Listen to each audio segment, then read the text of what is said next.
Hello friends, welcome to my channel to reality. आज इस video में मैं आपको बताऊंगा कि आपको अपने आधार के लिए अपॉइंटमेंट कैसे बुक करनी है। अगर आप अपना नंबर अपडेट कराना चाहते हैं, डेट ऑफ बर्थ अपडेट कराना चाहते हैं या अपना एड्रेस अपडेट कराना चाहते हैं, तो उसके लिए आपको क्या प्रोसेस करना होगा और कैसे ऑनलाइन अपने आधार के लिए आपको नियरेस्ट सेंटर में अपनी अपॉइंटमेंट लेनी होगी। तो आइए मैं ले चलता हूँ अपने लैपटॉप स्क्रीन पे और दिखाता हूँ ये प्रोसेस कैसे कंप्लीट होगा। गूगल पे आपको सर्च करना होगा uidai.gov.in।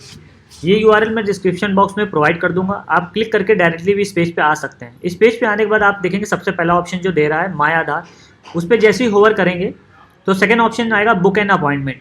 आपको इस पर क्लिक करना पड़ेगा अपनी अपॉइंटमेंट बुक करने के लिए।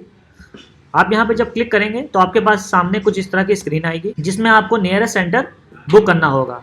इस बुक अपॉइंटमेंट में आप नए आधार के लिए, पुराने आधार में रिकरेक्शन के लिए और कोई बने हुए आधार में अपडेट के लिए भी अप्लाई कर सकते हैं। तो आज इस वीडियो में मैं आपको बताऊंगा कि कैसे आपको अपने बने हुए आधार में संशोधन करना या कुछ अपडेट करना हो, जैसे एड्रेस, डेट ऑफ बर्थ या फिर अपने फोटोमेट्रिक या फोटो या बायोमेट्रिक, तो वो सब आप कर सकते हैं। प्रोसीड टू बुक अपॉइंटमेंट पे क्लिक करेंगे तो यहाँ आपसे पूछा जाएगा कि आप अपॉइंटमेंट बुक किस लिए कर रहे हैं, नए आधार को बनवाने के लिए या पुरानी अपॉइंटमेंट को फिर से करने के लिए, रीशेड्यूल करने के लिए, या फिर कोई आपका आधार बना है उसमें करेक्शन के लिए।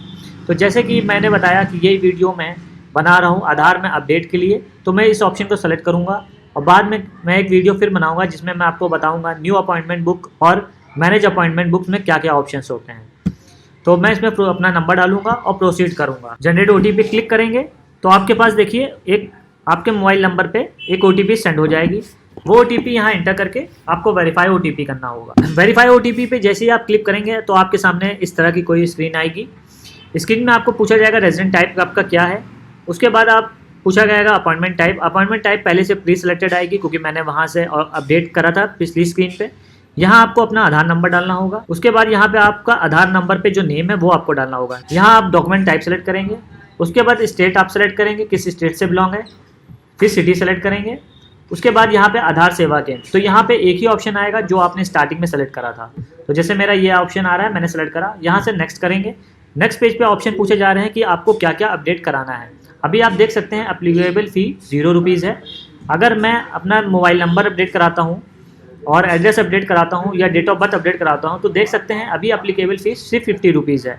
लेकिन अगर आप बायोमेट्रिक अपडेट में कोई भी अपडेशन करते हैं तो उसके पूरे 50 रुपीज़ चार्ज बढ़ जाते हैं। तो देखिए जैसे मैंने बायोमेट्रिक अपडेट के लिए क्लिक करा तो 100 रुपीज़ हो गए। बायोमेट्रिक अपडेट में फ़ोटो, फिंगरप्रिंट, आइरिश ये सब अपडेट होता है, तो मुझे इसकी कोई ज़रूरत नहीं, तो मैं इसको अभी हटा देता हूँ। ये वीडियो सिर्फ एक्सप्लेन करने के लिए है आपको, इसलिए मुझे अभी सारे ऑप्शंस टिक करने की कोई ज़रूरत नहीं है। तो जैसे मुझे मोबाइल नंबर अपडेट नहीं कराना तो मैं यहाँ से ये हटा दूंगा। लेकिन अगर आपको मोबाइल नंबर अपडेट कराना है तो आप इस पर टिक करेंगे तो आप जिस मोबाइल नंबर पे आपने ओटीपी रिसीव करी है वही मोबाइल नंबर यहाँ फिल होके आता है। अगर आप इस नंबर को बदलना चाहते हैं अपने आधार कार्ड के लिए तो यहाँ से आप क्लिक करके इसको एडिट भी कर सकते हैं। अगर आपको एडिट करना है तो यहाँ दूसरा मोबाइल नंबर डालिए, यहाँ कैप्चा एंटर करिए, एक ओटीपी आपके पास आएगी, इसको कंफर्म करिए और इस जगह पे आपका वो नया मोबाइल नंबर अपडेट हो जाएगा। अब जैसे मुझे एड्रेस अपडेट कराना है या डेट ऑफ बर्थ अपडेट कराना है तो मुझे यहाँ पे जो डेट ऑफ बर्थ चाहिए मुझे वो लिखनी होगी। अब जैसे मैं कोई भी एक डेट सेलेक्ट कर लेता हूँ आपको एक्सप्लेन करने के लिए। अब जैसे मैंने ये डेट सेलेक्ट कर ली आपको एक्सप्लेन करने के लिए, तो मुझे एक एज अ प्रूफ वहाँ पे ले जाना होगा आधार सेंटर केंद्र में शो करने के लिए कि मेरी डेट ऑफ बर्थ यही है। आप लिस्ट ऑफ डॉक्यूमेंट्स इसमें दिए हैं, आपको इसमें से कोई एक ओरिजिनल डॉक्यूमेंट्स ले जाना होगा जिससे आप वहाँ पे प्रूफ कर सके कि आपकी डेट ऑफ बर्थ यही है। अगर आपके पास कोई डॉक्यूमेंट नहीं है और आप किसी स्कूल में पढ़ते हैं या किसी गवर्नमेंट ऑफिस में हैं तो आप वहाँ का फ़ोटो आईडी भी ले जा सकते हैं, या फिर आपके पास मार्कशीट है हाई स्कूल की तो आप ये ऑप्शन सेलेक्ट कर सकते हैं, या एसएसएलसी इंटर का सर्टिफिकेट है तो आप सेलेक्ट कर सकते हैं, या आपके पास कोई टीसी है जिसमें डेट ऑफ बर्थ वही मेंशन है आप उसको भी सिलेक्ट कर सकते हैं, या फोटो आईडी जिसमें डेट ऑफ बर्थ मेंशन हो किसी रिकॉग्नाइज्ड एजुकेशनल इंस्टीट्यूट की, तो वो भी आप यहाँ से सेलेक्ट कर सकते हैं। उसके बाद नेक्स्ट ऑप्शन देखिए एड्रेस, क्योंकि मैंने यहाँ एड्रेस भी सिलेक्ट करा था। ये तो मोबाइल नंबर और डेट ऑफ बर्थ की बात हो गई, अब एड्रेस की बात करते हैं। अब मान लीजिए आप अपना एड्रेस बदलवाना चाहते हैं और आपके पास कोई एड्रेस प्रूफ नहीं है प्रेजेंट या करंट जहाँ पे आप इस वक्त रह रहे हैं, तो उसके लिए भी एक ऑप्शन है जो कि मैं इस वीडियो में आपको बताऊंगा। यहाँ पे आप अपनी सारी डिटेल भर दीजिए।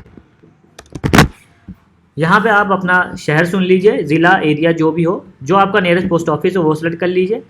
उसके बाद यहाँ केयर ऑफ़ डाल दीजिए। केयर ऑफ़ में आप जैसे देखते होंगे अगर आप किसी की वाइफ हैं तो आप यहाँ केयर ऑफ़ उनका हस्बैंड का नाम डाल सकते हैं। अगर आप जेंट्स हैं तो अपने फादर का नाम एज अ केयर ऑफ़ में यहाँ डाल सकते हैं। तो मैं एज अ टेस्ट, क्योंकि मैं एज अ टेस्ट वीडियो बना रहा हूँ ये आपके लिए, तो मैं यहाँ टेस्ट लिख देता हूँ। उसके बाद आपको शो कर दूंगा ये केयर ऑफ़ कहाँ पे लिख के आता है। यहाँ पे अगर कोई बिल्डिंग का घर संख्या मकान नंबर है तो वह यहाँ मेंशन कर देंगे। अगर कोई सड़क आपकी पड़ती है तो उस सड़क का नाम आप मेंशन कर देंगे, जो फेमस रोड आपके घर के पास हो। कोई लैंडमार्क अगर आपके घर के पास है तो वो आप यहाँ मेंशन कर देंगे। अगर कोई आपकी लोकेलिटी पड़ती है, जिस एरिया में आप रहते हैं, आप उसको यहाँ से सेलेक्ट कर लेंगे। उसके बाद एड्रेस प्रूफ में आप देखिए फिर पूछा गया कि आप क्या दे रहे हैं। अगर इनमें से कोई भी ऑप्शन आपके पास नहीं है, वैसे इसमें बहुत से ऑप्शन दिए हैं, अगर इसमें से कोई भी ऑप्शन आपके पास नहीं है फिर भी, तो आप ऐसा कर सकते हैं, ये जो ऑप्शन देख रहे हैं certificate of address having photo issued by MP, MLA और म्यूनसिपल काउंसिलर और गेजेटेड ऑफिसर और तहसीलदार, तो आप इसको सेलेक्ट कर लिए और आपके एरिया के जो भी म्यूनसिपल काउंसिलर मतलब पार्षद या MP, MLA से अगर जान पहचान है, या फिर अगर गाँव के एरिया से आप हैं तो अपने प्रधान से भी करा सकते हैं। उसके लिए आपको करना क्या होगा, आप नीचे देख रहे हैं certificate will be valid only on UID standard template. यहाँ पे क्लिक करने के लिए कहा है। आप जहाँ जैसे ही क्लिक करेंगे तो एक फॉर्म डाउनलोड हो जाएगा। उस फॉर्म को यहाँ मैं आपको खोल के दिखाता हूँ, उस फॉर्म में क्या भरना है, कैसे भरना है। तो इस तरह का कुछ फॉर्म आपको डाउनलोड होने के बाद मिलेगा, जिसमें आपको अपनी नॉर्मल आधार जो है आपका डालना होगा, फुल नेम, केयर ऑफ, उसके बाद हाउस, बिल्डिंग, लैंड जो आपने भरा है अभी पूरा सेम टू सेम, जो आपको अभी करंट अपडेट कराना है अपने आधार में, पिन कोड और डेट ऑफ बर्थ जो आपने अभी ऊपर सेलेक्ट करी है अपने फॉर्म में। उसके बाद यहाँ पे आप अपना साइन कर देंगे, यहाँ पे अपनी पासपोर्ट साइज़ फ़ोटो लगा देंगे। इस पासपोर्ट साइज़ फ़ोटो के ऊपर आप जिस भी MLA, MP, A क्लास के गजेटेड ऑफिसर या फिर पार्षद या फिर ग्राम प्रधान से मोहर लगा के साइन करा लेंगे। उसके बाद इस नीचे का जो ऑप्शन है सर्टिफायर डिटेल्स, इसमें जो भी आपका सर्टिफायर होगा, मतलब MP, MLA, गजेटेड ऑफिसर या पार्षद या फिर प्रधान होगा गाँव का, वो अपनी पूरी डिटेल यहाँ भरेगा। यहाँ पे ऑप्शन सेलेक्ट करेगा वो किस पोस्ट पे बिलोंग करता है, उसके बाद यहाँ सिग्नेचर करेगा और यहाँ अपनी स्टैंप लगा देगा। इतना काम कंप्लीट होने के बाद ये फॉर्म भी आपको अपने जो नियरेस्ट आधार UDI सेंटर होगा वहाँ पे ले जाना होगा। अब हम लोग चलते हैं वापस अपनी स्क्रीन पे और देखते हैं आगे का प्रोसेस क्या है। उसके बाद आप ये पूरा फिल करने के बाद जब यहाँ से नेक्स्ट करेंगे तो आपके पास अपॉइंटमेंट सेलेक्ट करने का फॉर्म आता है, जिसमें आपको एक डेट सेलेक्ट करनी होगी। जो रेड कलर की शो हो रही है वो अवेलेबल नहीं है और जो वाइट से शो हो रही है वो अवेलेबल डेट है। आप देख सकते हैं इसमें अवेलेबल डेट्स 22 तक की दी हैं, तो आप 22 के बाद का नहीं, 22 से पहले को ही आपको कोई एक अपॉइंटमेंट लेनी होगी। तो जैसे मैं 10 तारीख को सेलेक्ट करता हूँ, थर्सडे का डे है, और मैं 10 तारीख के लिए 10:50 की एक अपॉइंटमेंट डेट सेलेक्ट कर देता हूँ। जैसे ही आप क्लिक करेंगे तो ये अपॉइंटमेंट डेट ब्लू कलर की आ जाएगी और नेक्स्ट का ऑप्शन अवेलेबल हो जाएगा। आप यहाँ से नेक्स्ट करेंगे। उसके बाद देखिए आपने जो जो डिटेल सेलेक्ट करी है या भरी है अपने फॉर्म में, वो पूरी डिटेल आपके सामने आ जाएगी। इसके बाद आपको सबमिट करना होगा। सबमिट करने के बाद आपको पेमेंट करना होगा।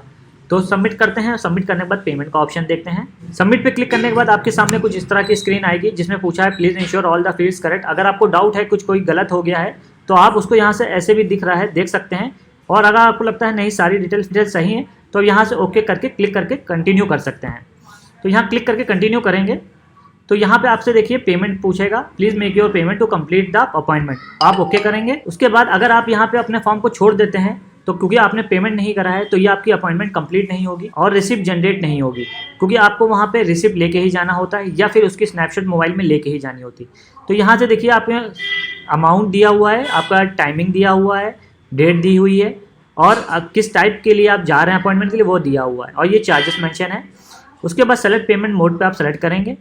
क्लिक करेंगे, देखिए इसमें पूछा गया सेलेक्ट पेमेंट गेटवे, तो आप पेयू सेलेक्ट कर लेंगे। पेयू सेलेक्ट करने के बाद देखिए इसमें पूछा गया है कि क्रेडिट कार्ड से देंगे, डेबिट कार्ड से देंगे, नेट बैंकिंग से देंगे या UPI से। आप कोई भी एक ऑप्शन सेलेक्ट कर लीजिए। मेक आप पेमेंट करेंगे तो आपके पास नोटिफिकेशन आ जाएगा, या डेबिट कार्ड से आप करते हैं मेक आप पेमेंट करेंगे तो डेबिट कार्ड की पूरी डिटेल पूछेगा आपसे और यहाँ पे आपको डिटेल फिल करनी होगी। फिल करने के बाद आप नेक्स्ट करेंगे तो आपका पेमेंट कट जाएगा। पेमेंट करने के बाद आपके पास कुछ इस तरह की स्क्रीन आएगी, जिसमें आपकी पूरी पेमेंट की डिटेल होगी और आपको वो स्लिप को प्रिंट करके रख लेना है, या फिर आप उसकी स्नैपशॉट भी ले सकते हैं। अगर आप सेल्फ जा रहे हैं तो आप उसकी स्नैपशॉट ले लीजिए, लेकिन आप किसी और के लिए अगर ये फॉर्म भर रहे थे तो आप उनको प्रिंट करके ये रिसिप्ट दे दीजिए, जिससे वो वहाँ पे ले जाके शो कर सके कि मैंने इस दिन की अपॉइंटमेंट कराई थी। इसके साथ ही आपको ओरिजिनल डॉक्यूमेंट भी ले जाने होंगे। मैं आपको स्लिप दिखा देता हूँ किस तरह की स्लिप जनरेट होगी। तो कुछ इस तरह की स्लिप होगी जो कि आप देख सकते हैं अपनी स्क्रीन पे।